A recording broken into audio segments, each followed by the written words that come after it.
اگر تمام جن و انس بھی مل جائیں تو بھر نہیں سکتا، لیکن اگر تو نے ایسا کر بھی دیا، ایک مرتبہ اگر تو نے کہا اے اللہ مجھے معاف کر دے، تو نہ صرف یہ کہ ہم تمہیں معاف کر دیں گے، بلکہ تم ایسے ہو جاؤ گے جیسے تم نے ان گناہوں کو کیا ہی نہیں۔ میں تو بے یقینی کی حالت میں مولانا کو دیکھنے لگا، میں نے کہا مولوی صاحب واقعی؟ کہا ہاں۔ پھر پوچھنے لگے کیا ارادہ ہے؟ اب میرا ارادہ میوزک چھوڑنے کا تو نہیں تھا کہ میں نے کہا ادھر آؤ، کیا کہ نمازیں بخشوانے آئے، کیا روزے گلے پڑ گئے، لیکن گناہ بھی بخشوانے تھے۔ تو پھر مجھے کہنے لگے توبہ کرو گے؟ میں نے کہا مولوی صاحب کس چیز سے؟ کہا اپنی اس پچھلی زندگی سے۔ میں سوچ میں پڑ گیا۔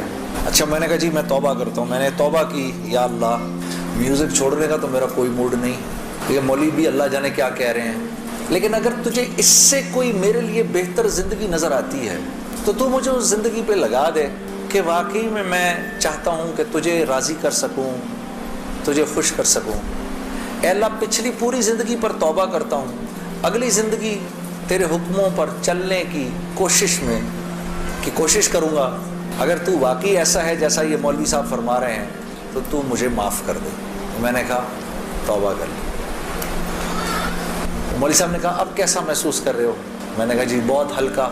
پھر میں نے کہا لیکن مولوی صاحب بات تو یہ ہے کہ اگر میرے پچھلے سارے معاف ہو گئے اور اس پر اللہ نے اگر جنت دی تو میری تو بہت ہی بڑی جنت ہوگی، آپ سے بھی بڑی۔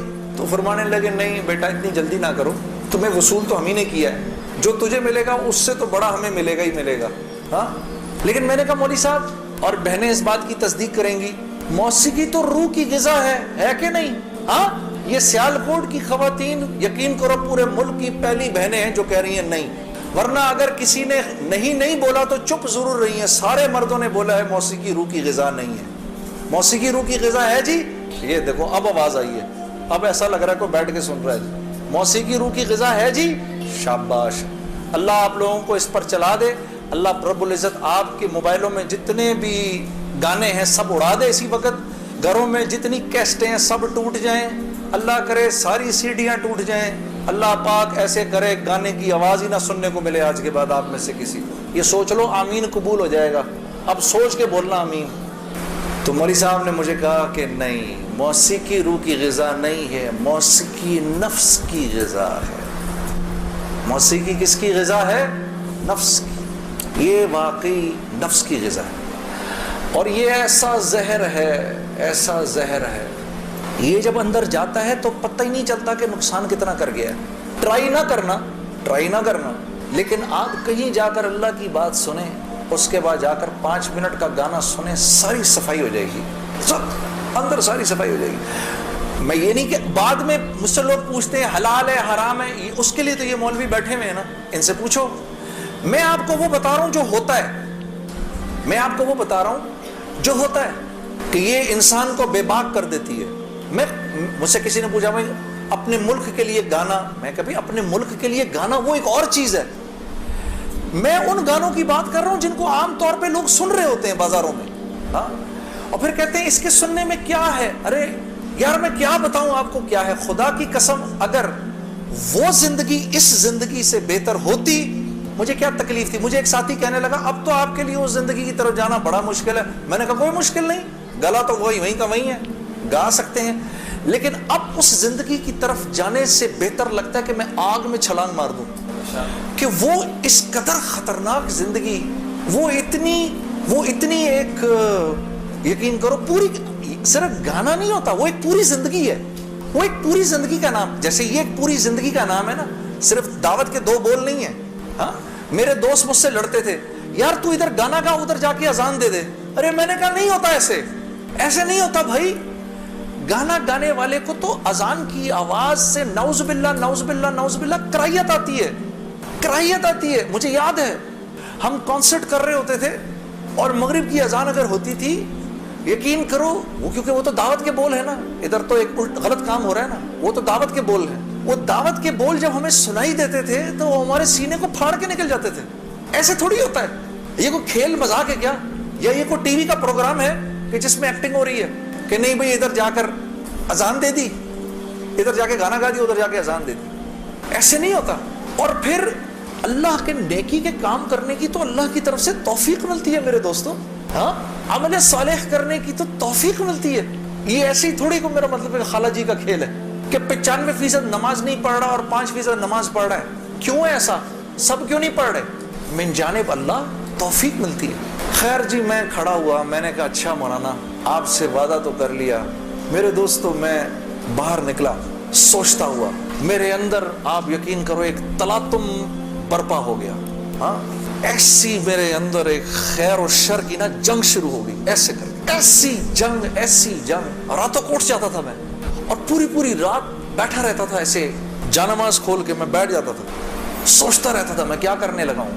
ایک لمحے خیال آتا تھا نہیں بڑی نیکی کا کام کر رہا ہے تو لوگوں میں محبتیں پھیلا رہا ہے, لوگ خوش ہو رہے ہیں. دوسری طرف خیال آتا تھا یار کیا یہ اللہ رسول کو یہ بات منظور ہے, ان کو پسند ہے, میں کیا کر رہا ہوں. پھر یہ خیال آئے ارے نہیں ان مولویوں کی نہ سننا.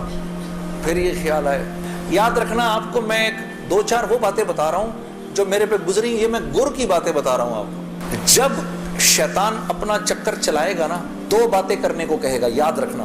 پہلی بات یار یہ تبلیغ والوں سے اب ملنا مت, مولانا سے بات نہ کرنا, ملنا مت. دوسری مسجد میں نہ جانا, 2 کام نہ کرنا کبھی, ایک تبلیغ والوں سے ملنا مت, ایک مسجد میں نہ جانا. اور بہنوں یہی تمہارے ساتھ ہوگا.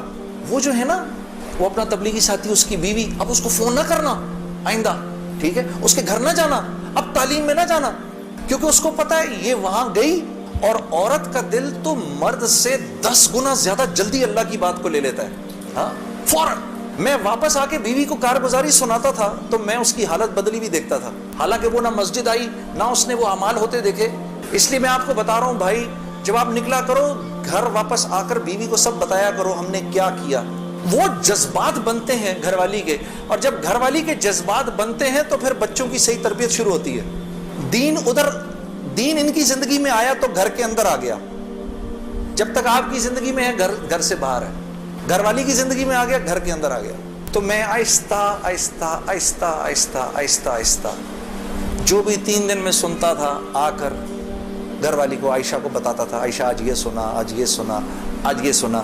کرتے آہستہ پھر میں نے اپنی ماں کو بتانا شروع کیا, مرحومہ کو.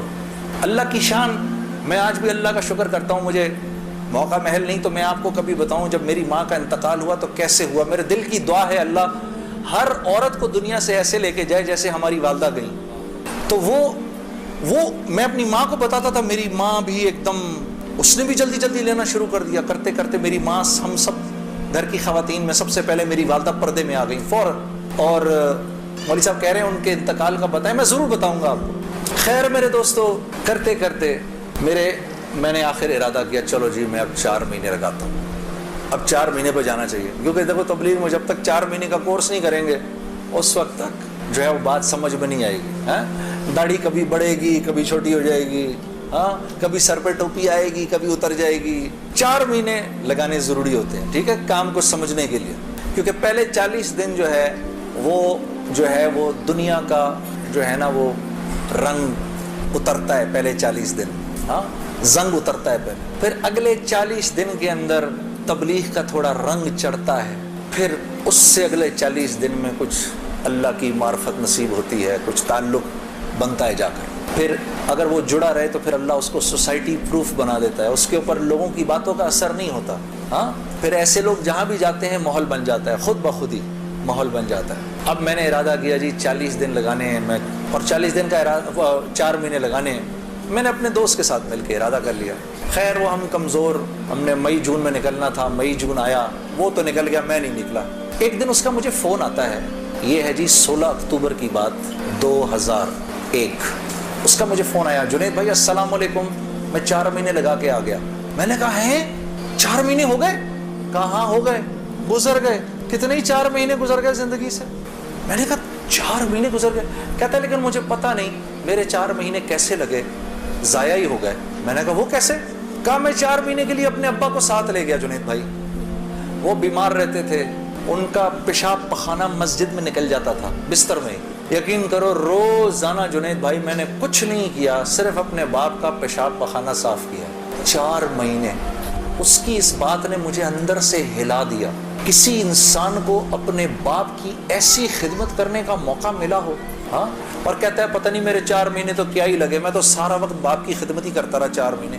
اور 4 مہینے کے بعد وہ آیا ہے اور اس کے باپ نے اس کو گلے لگا کے بولا بیٹا تیری وجہ سے میرے 4 مہینے لگ گئے. 2 دن بعد باپ کا انتقال ہو گیا, ہم خود جنازے میں تھے 2 دن. خیر میرے دوستو, اسی طرح سے وقت چلتا رہا. میری زندگی کے 5 سال گزر گئے اسی ٹکر میں کہ 5 سال کے بعد میں نے ارادہ کیا, جس دن مولوی صاحب کو ملا نا اس کے بعد کہ یہ 5 سال گزر گئے, میں نے یہ فیصلہ کیا کہ آج کے بعد نہیں گاؤں گا, آج کے بعد نہیں گاؤں گا. تو مجھے فون کس کا آتا ہے, ملٹری سیکٹری ہیں جمالی صاحب کے. اسے جمالی صاحب ہمارے وزیر اعظم تھے, 2002 کی بات کر رہا ہوں, 2003 کی بات کر رہا ہوں. جمالی صاحب کا فون آتا ہے, ان کے ملٹری سیکٹری کا. وہ آپ نے دل دل پاکستان گانا ہے, وہ پنڈی میں وہ مادر ملت ٹرین لانچ ہو رہی تھی ریلوے اسٹیشن کے اوپر, اس کی پہلی وہ تھی. میں نے کہا سر میں تو توبہ کر چکا ہوں, میں تو اب نہیں گاؤں گا. تو انہوں نے کہا جی وہ پرائم منسٹر صاحب آپ سے خود بات کرنا چاہتے ہیں. پرائم منسٹر صاحب بڑے پیارے بہت نفیس جمالی صاحب ایک دم کہنے لگے جنید صاحب وہ بے نظیر بھٹو صاحبہ کا ٹائم آیا تو آپ نے گایا, نواز شریف صاحب کا ٹائم آیا آپ نے گایا, اب جب ہمارا ٹائم آیا تو آپ نے توبہ کر لی. میں نے کہا سر ضرور گاؤں گا لیکن میری ایک شرط ہے. جی جی فرمائیے. میں نے کہا وہاں میں اعلان کروں گا کہ آج آخری بار گا رہا ہوں, آپ کو منظور ہے؟ ہاں جی مجھے منظور ہے. ان کے ساتھ آئے ہوئے تھے وہ انفارمیشن منسٹر اپنے شیخ رشید صاحب, اس وقت انفارمیشن منسٹر تھے. شیخ رشید صاحب کا چلہ لگا ہوا ہے بائی دا وے, اور ان کا چلہ 1970s میں لگا ہوا ہے. اگر کبھی ان کے چلے کی کارگزاری سنیں بڑا ایمان بڑھتا ہے. وہ اس وقت کے رائمنڈ کے قصے سناتے ہیں جب رائمنڈ میں ہم بیٹھے ہوئے ہوتے تھے اور ٹرین سامنے سے نظر آتی تھی. مجھے وہ اس وقت کے قصے سناتے ہیں اپنے. اللہ نے شیخ رشید صاحب سے دعوت کی لائن کے بڑے خیر کے کام لیے ہیں. آپ کو پتہ ہے ایک مرتبہ اسلام آباد میں اجازت نہیں مل رہی تھی اجتماع کی اجازت نہیں مل رہی تھی. ایک دفعہ حالات خراب تھے, اللہ نے یہ کام ان سے لیا. یہ گئے اس وقت کے پریزیڈنٹ صاحب کے پاس, پریزیڈنٹ مشرف صاحب کے پاس. میں گارنٹی لیتا ہوں انشاءاللہ کچھ نہیں ہوگا سر, ان کو کرنے دیں. میں نے کہا سر آپ نے تو ایک ہی دفعہ ایسا چھکا مارا ہے, پتہ نہیں کتنا بڑا اجر ملا ہوگا.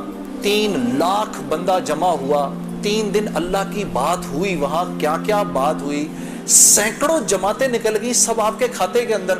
بڑے خوش تھے یہ بات سن کر, واقعی مجھے ملا ہوگا. میں نے کہا سر آپ نے تو وہ چھکا مارا ہے کہ ہم میں سے کسی کو ہی ملنا ہوگا. یہ شیخ رشید صاحب بیٹھے ہوئے تھے, وہ مجھے دیکھ کر بڑے خوش ہو رہے تھے. مجھے نہیں پتا تھا کہ یہ خود بھی تبلیغی ہیں. تو یہ دونوں حضرات بیٹھے ہوئے تھے. میں جب جا رہا تھا ادھر ایسے آسمان کو دیکھتا ہوا جا رہا تھا, یا اللہ اوپر سے آسمان کھول کے تو کہہ دے جنید کوئی بات نہیں تو گا لے. میں زندگی بھر مولوی عمران بشیر, طارق جمیل صاحب کسی کی نہیں سننی میں نے. اس کے بعد ایک مرتبہ کہہ دے. میرے دوستو یقین کرو آسمان نہیں کھلا, اور میں ریلوے اسٹیشن پہنچ گیا. وہاں جا کر جی ہم نے آخری مرتبہ دل دل پاکستان گایا اور واپس آ گیا. زندگی اب تو 8:45 بج گئے, چلو بات یہاں تک ہی رکھتے ہیں, اللہ آپ لوگوں کا بیٹھنا قبول کرے. اصل حالات اس کے بعد شروع ہوئے, جو بڑے بڑے حالات آئے نا وہ پھر کبھی آؤں گا تو سنا دوں.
Oh